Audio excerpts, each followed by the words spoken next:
Let's take a look at both the fundamentals of placing items as well as the catalogs that you have available to you in your design. 2020 Design 11 has hundreds and hundreds and hundreds and hundreds of both generic and brand specific catalogs available to you. Many of these catalogs are actually preloaded in your 2020 when you receive it.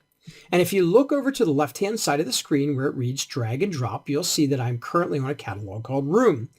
Room catalog would include things like windows and doors and symbols and walls and obstacles, architectural elements, basically the fundamental building blocks of the room itself. If I want to see the other catalogs available, I'll click on the arrow, simply scroll down my list, and you'll see that we have various other catalogs here as well. You may notice that some of the catalogs have an M at the end of them. The M stands for metric. If it doesn't have an M, it is actually an imperial dimensioning. So we have appliance catalogs with a full range of appliances. We have room deck, which is decorations, which you would find for any room in the home, whether it's an office, a garage, closet, bathroom, or kitchen. Below that, we have room furniture, so you can furnish your decorations as well. We can also go down to room plumbing. We have a full line of plumbing fixtures for bathrooms and for kitchens. And if you go down just a little bit further, you'll find room top and you'll have a generic catalog for countertops. Now, please keep in mind for each of these, I'm showing you generic catalogs, but you can go to 2020.net and actually download many brand specific catalogs that would encompass all the same areas I've shown you so far. Now, besides these types of items, we also have generic cabinet catalogs available to you as well. Sample E is frameless, sample F is framed, and sample M is metric, just like the other items that we mentioned before.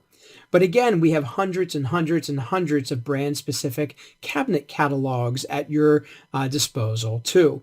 If you're using a particular brand, you need to contact that manufacturer, ask them to download that catalog, and then you can be designing with their cabinetry as well in your 2020. Now, when we start talking about the fundamentals of placement, whether it is a cabinet or an appliance or a sink or an accessory, almost all the items are placed and work in the same exact fashion.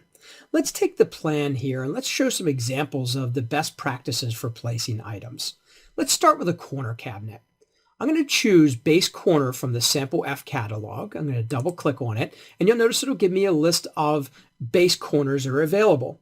If you are working in a brand specific catalog, the titles that you see listed here and then the eventual cabinet nomenclature are the same as what you would find in their spec book.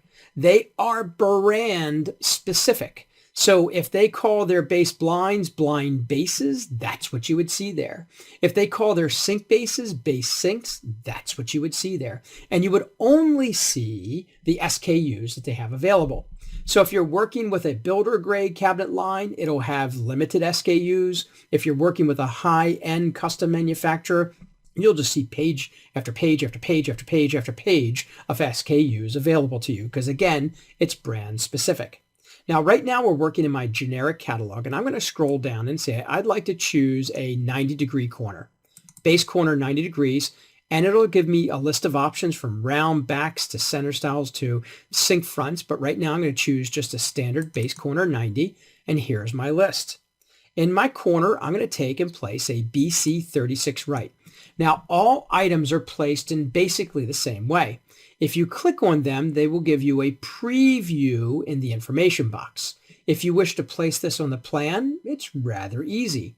Hold your left button down, drag this to the corner where you wish to place it. When you let it go, it simply snaps into place. Now, if I zoom in on this a little bit so you can see it a little bit better, you'll see that it snapped right into place. Now, let's say we want to do something a little bit different. We're going to put a 2-drawer cabinet to the right of this. So we're going to go down here and I'm going to say, let's go back to categories. You'll notice that we have base corner, vanity, tall, wall corner. So we're basically going to go to the category from which we want to choose that cabinet. So we'll say we wanted a 2-drawer base. So I'll go to base cabinet. I'll scroll down my list until I find a 2-drawer cabinet. Now, when I double click on the 2-drawer cabinet, I'm going to choose one. It's going to be a 2-drawer deep base cabinet. And this will give me a list of sizes. I'd like to take the 2DB30D. Again, that nomenclature is generic, but if you're using a brand specific catalog, you would see their nomenclature listed here. I'm going to take this cabinet and I'm going to drag it over and I'm going to drop it, but it's going to react a little bit differently than the base corner did.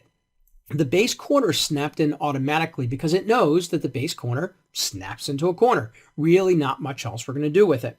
But when I drop the 2-drawer base cabinet on this wall, you'll see that I have the ability to move this back and forth. Matter of fact, if I slide this right up against the base corner 36, I want you to notice they do not overlap. We have an item built in or a feature built in that's called collision detection. So it knows that the two items can't overlap. They will slide right up against one another and stop because it treats them as true 3D objects. I'll slide it right up against it and click. Now, I'll tell you a little secret here. If you drag this cabinet to be within a little bit less than 3 inches, as long as you're within 3 inches of another cabinet, when you left click, they snap together automatically. That prevents you from accidentally leaving open spaces here and there when you don't realize it. Just get close, it'll snap together automatically. Now let me show you another feature that works a little bit different than both of these. Both of these we dragged and dropped, but if you remember, when I dragged and dropped the base corner, it just snapped to the wall. When I dragged and dropped the 2-drawer base cabinet, it snapped to the wall, but it gave me the ability to slide back and forth until I found exactly where I wanted to place it, and then I clicked. Let's come back over to our categories again. Let's go back to base, and let's choose a sink base. Let me show you a little trick here. I could go down to base cabinet, sync bases under base cabinets, and start going through the menus, but if I wanted to save a little bit of time, instead of searching for it through the menus, I could have taken my cursor to the bottom here, to this field right here. This is actually a search. If I click there, I can type in SB3. It'll give me a list of everything in this manufacturer's catalog that starts with the letters SB and the number 3. Matter of fact, if you want to search for anything in a catalog, if you could type in the first 3 characters, it'll take you right to every item that meets that criteria.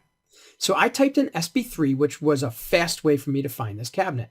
I will take my cursor, hold it down on the sync base 36, and this time, instead of just dragging it and dropping it anywhere, I'm going to drop this inside the workspace. That's this boundary line right here. You always want to make sure you're inside of that line. I'm going to drop it in front of the window, and something different's going to happen this time. You notice it brought up a preview of my sink. I can hold my left button down and turn it. Now, most of the time when you place a sink, you're probably putting something inside of it. You're either going to put a sink or a cooktop, but if you're just placing a sink base on the screen, that's fine. We can simply put a check mark next to none and go ahead and place it anyway. But I'm going to place a sink in my sink base. So I'm going to click on the plus, and I'm going to get a list of my sinks. I'll pop down here and say, I wonder what this sink looks like. I'll take a look at it. Wonder what this sink would look like in here, this Kohler sink. Let me go down and choose this Kohler sink. All right, I like that one. So I'm going to go ahead and click OK. And when it snaps it in, you'll see that it snapped my base cabinet in and my sink at the same time. Pretty cool. Now let's say that we wanted to place a cabinet to the right of that. Pretty simple as well. If I know that I want another 2-drawer base cabinet, let's say an 18 to the right of the sink base, I can highlight my search area and type in 2DB. It'll give me a list of all the 2-drawer bases available. I said that I wanted to have the one with the 18, I believe. Let me show you a little trick to that. Now, you can always take this drawer base 18 and just drag it into place and slide it right up against it and snap it into place. Not a problem. But there's another quick feature built into being able to place cabinets.